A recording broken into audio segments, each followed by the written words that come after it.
مجلس آخر، زخم و ارتفاع سراسر. من از استکانم ابا ندارم، درونم یه جنگل سوخته از آتیش دیدم، اون بیرون درخت ها به هم اعتنا ندارن. ارکیده بیرنگ پوست سوخته سربازا بود و خورشید بیرحم، رسته بعد رسته، جوخه بعد جوخه، یه صحنه آهسته از افتادن یه پوکه. تو امتداد شیب جاده فروکش شد، نور از آستانه ی هدف رسید. طلوع تو هوا، گلوله ها نقطه چی شدن دور حرکتت، برش دادن اندازه ی حضورت رو تو فضا.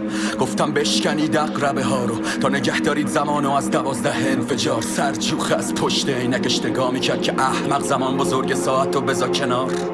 ساعت انفجار یعنی رسیدن به حد و مرز قیام ملت ها. بعد فریاد هی از گلوی توده ها، پرت شدم مست توی صندلی میون باغ.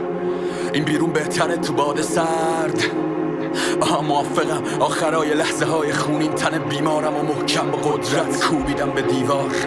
یه جمع بودیم آزاده و تام، دفع شدیم زیر آوار جزار.